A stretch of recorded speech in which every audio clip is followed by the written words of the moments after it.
Bagaimana proses-proses dalam evakuasi warga, terutama di tengah banjir bandang yang terjadi pada dini hari.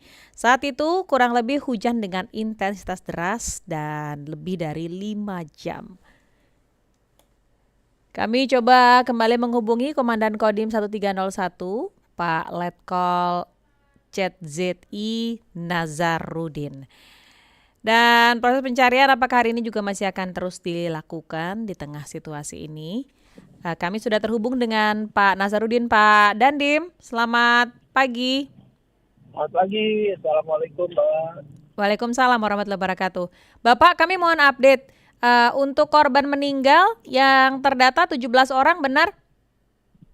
Ya benar sekali Mbak, kemarin terakhir kita dapatkan satu lagi korban temukan. Sudah bertambah jadi 17 sehingga korban yang hilang sekarang tinggal 2 orang Mbak yang akan kita laksanakan pencarian lanjutan hari ini. Ya, 2 korban yang hilang ini orang dewasa ya Pak? Iya, orang dewasa, satu keluarga ya. Oke. Dan pencarian baru akan dilakukan lagi pukul berapa nanti?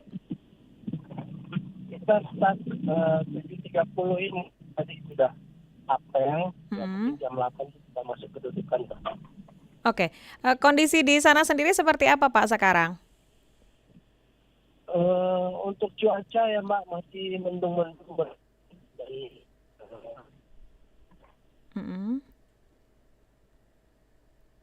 Baik, dari sisi cuaca ya. Untuk dari sisi warga masyarakat, dari kondisi yang mengalami kerusakan tempat tinggalnya, ini dievakuasi kemana atau diungsikan kemana Pak Nazarudin?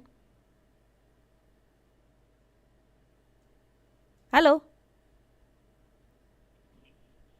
Halo Bapak?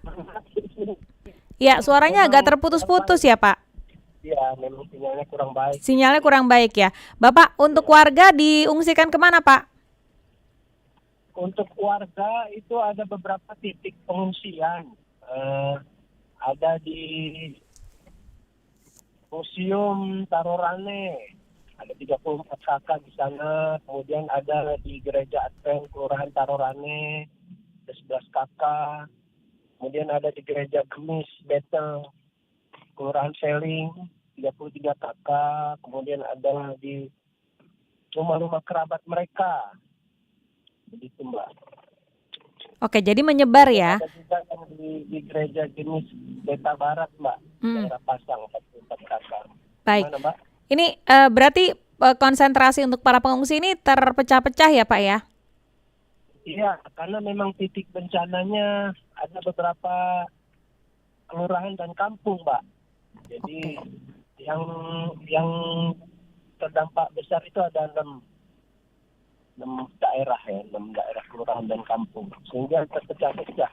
Baik. Mereka nggak mau bisa jadi satu karena kalau siang mereka kadang kembali ke tempat mereka, nanti malam baru ada yang mereka masuk lagi ke tidur di tempat pengungsian gitu Mbak. Iya, Pak Dandim, dari Kodim 1301 selain upaya melakukan pencarian hari ini yang dilanjutkan, ada kegiatan lainnya Pak?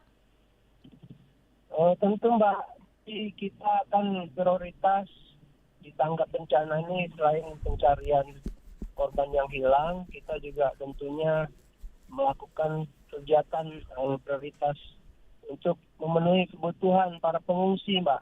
Kebutuhan para pengungsi dan juga kita membuka akses jalur-jalur yang tertutup. Alhamdulillah kemarin 6 titik jalur yang tertutup itu sudah terbuka semua. Sekarang tinggal pembersihan jalan-jalan tersebut supaya bisa normal kembali, Mbak. Dari sisi akses ya, selain jalan, ada fasilitas publik seperti sekolah ataupun juga rumah sakit yang terdampak, Pak Nazarudin? Ada Mbak, ada yang paling berat itu memang sekolah kantor Polres Kepulauan Sitaro ini terdampak langsung itu di bawahnya. Kemudian ada sekolah juga, kemudian ada kios, kemudian ada bengkel juga, Mbak. Oke, baik. Kalau dilihat dari pencarian korban yang hilang ya, ini karena terbawa arus, diperkirakan kemarin pencarian sudah berapa meter dari lokasi? Gini Mbak, dia nggak terbawa arus sih Mbak, karena Mm-mm. memang banjir bandang ini membawa pasir, tanah, dan bebatuan. Jadi Material ya? dimungkinkan dia material itu tertimbun kemungkinan besar. Hmm. Jadi untuk jaraknya nggak terlalu jauh dari lokasi sebetulnya. Cuman karena timbunannya tebal dan tinggi harus pakai alat berat juga, Ya. sehingga masih sulit untuk ditemukan. Sehingga kita berupaya ada alat berat, terus manual, dan juga kita juga ada C9 yang bekerja sama dengan Polri juga. Tim gabungan kita ya. Oke. Mungkin boleh himbauan untuk masyarakat ataupun juga update terkini yang boleh disampaikan oleh Pak Dandim? Himbauan kepada seluruh masyarakat supaya tetap waspada karena bencana hidrogeometri ini Meteorologi. hidrogeometri ya, Meteorologi ya. ya yang masih melanda di seluruh wilayah kita, nggak hanya di wilayah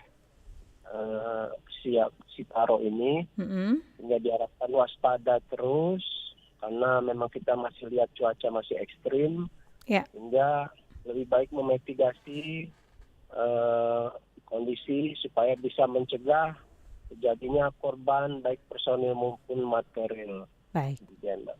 Baik kalau begitu. Bapak, nanti kami mohon update dari proses pencarian dan juga proses-proses lainnya.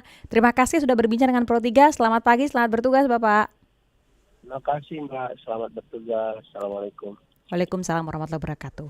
Komandan Kodim atau Dandim 103 Sangihe Letkol ZZI Nazarudin maksud kami, dan banjir bandang di Sitaro, Sulawesi Utara, 682 orang mengungsi, 141 rumah rusak, 17 orang meninggal dunia, dan 2 orang kini masih dalam pencarian.